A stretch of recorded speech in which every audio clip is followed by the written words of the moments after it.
I'm going to show you how to animate using Aseprite.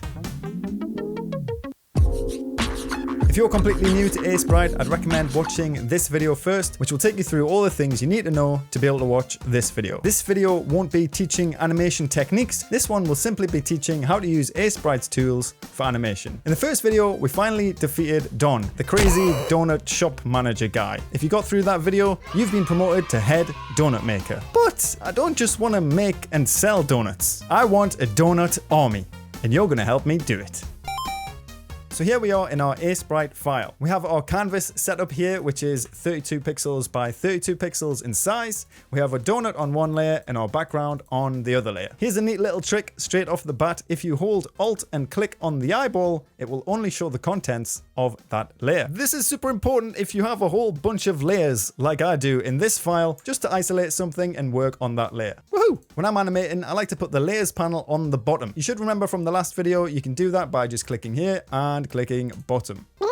A lot more space for animation frames. The way animation works is actually really simple. All that's happening is individual pictures are getting played in sequence. So if this is an image of number 1, we have an image of number 2, and an image of number 3. If we play that, it'll just go 1, 2, 3, 1, 2, 3. That's how animation works. So to add in a new frame to our document, all you have to do is right click here and click new frame, or Alt N, or down here in the bottom right to this little plus button. To delete frames, you can just highlight them and click delete, highlight, right click and do delete, or highlight and Alt C. So if I add some frames into the timeline here with Alt N, you might notice that these two timelines look different. And why is that? Well, it has to do with this button, which we ignored in the last tutorial. This means discontinuous or continuous. So the donut right now is discontinuous. Each frame is an individual entity. If I click here on frame 1 and add in a red splodge and then go to frame 2, the red splodge is no longer there. Let me just delete the red splodge, whereas the background is continuous. So if I draw a red splodge on the background layer, that's going to be present throughout every single frame that is continuous. You can even have a combination of discontinuous and continuous. So let's say I do want these two to be continuous. I'll just take this, copy it,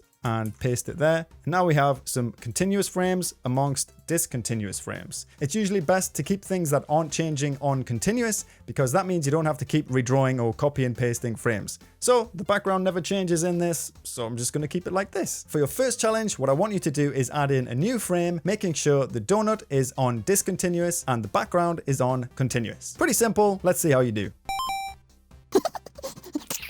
So I've just injected all the donuts with this questionable life-giving serum thing. Now we gotta help them come to life. We have 2 frames now, and on the second donut frame, I'm just gonna make it wiggle a little bit. I'll do this by using the tools that I already know from the last tutorial. Take the lasso tool, take this side down, and just take this side up, cleaning up areas as I go along.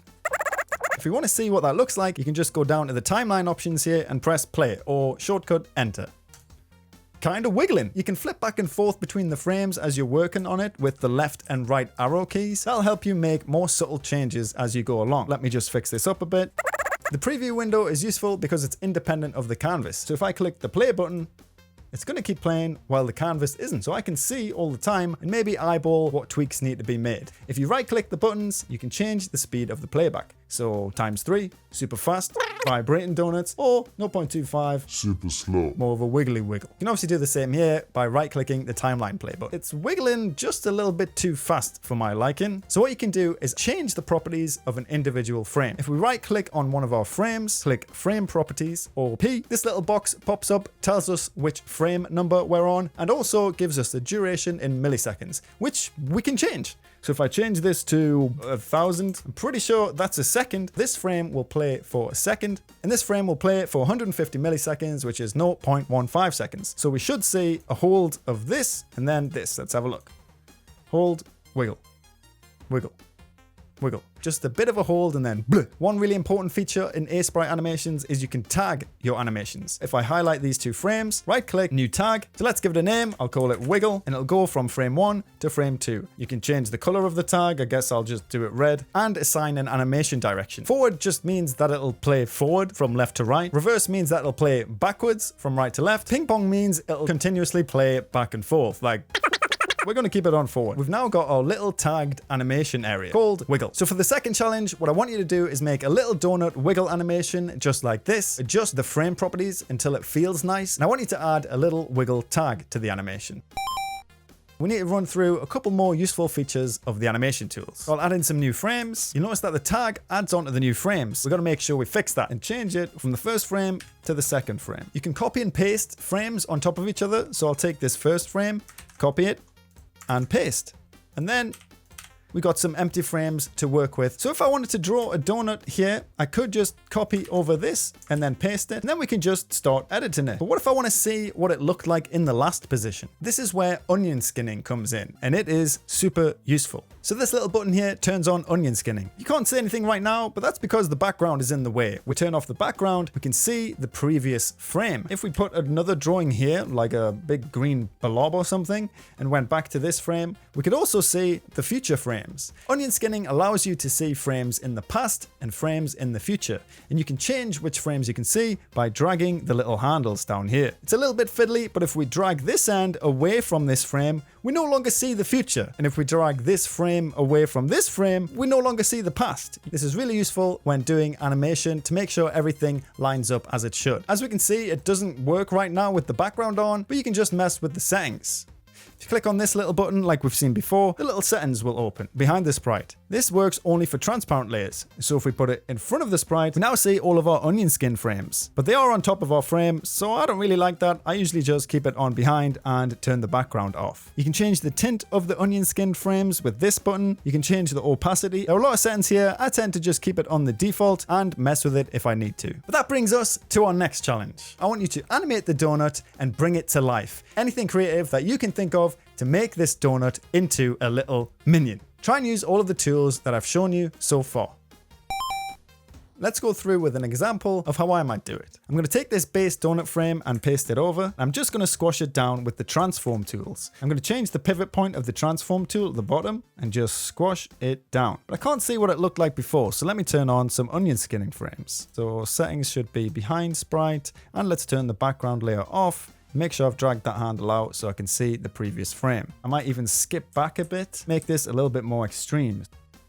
You'll find that animation is a lot of tweaking and going back and forth. Don't worry about it, this is just how it goes. Because I can see where the sprinkles are going. So this sprinkle is missing, so let's put this up there.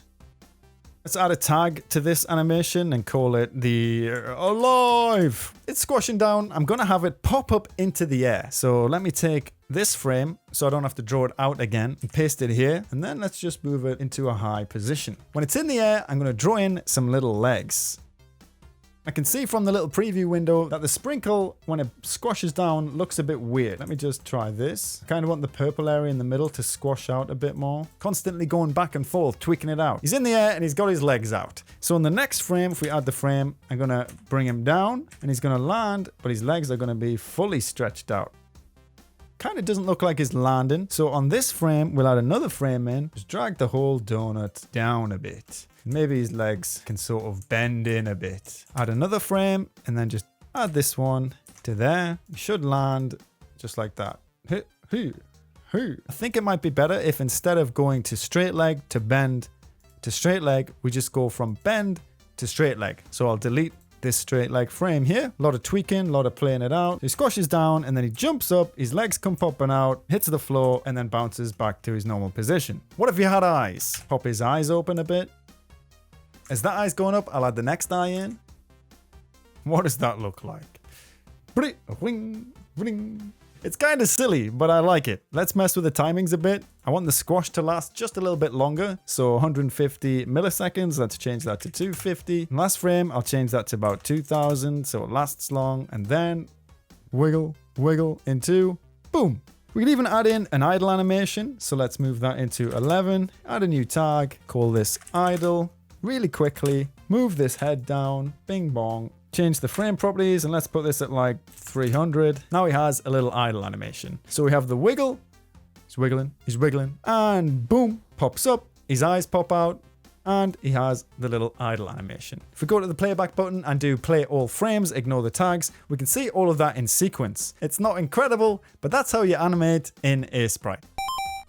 To export your animation, all you have to do is go to File and Export and save it as a .gif or GIF, however you say that. So let's call this donut.gif file. and this will save it as an animation. I'll put the resize on to about 800% so I can show people. You can select the frames that you're going to export as an animation. So you could just export the wiggle or the alive or the idle, whichever one you wanted. But I'm just going to do all of the frames and all of the visible layers. So if I export that, set the animation loop, yes please. Then if we open the file, we have our little GIF animation. Pretty cool. If you want to export all of the frames as layers like PNG, all you have to do is change it to PNG files. And that will export every single frame as a PNG, so you can put it into some external video editor or something. Those settings are really useful. If we look at a file where I have a whole bunch of different characters and layers, look at all these layers. And let's say I just wanted to export this attack animation that he does. Bing, bing, bing. I could just go to File, Export, and Frames, and attack. There are a lot of super useful settings there for exporting your animations, so you have no excuse not to send me them on Discord and social media.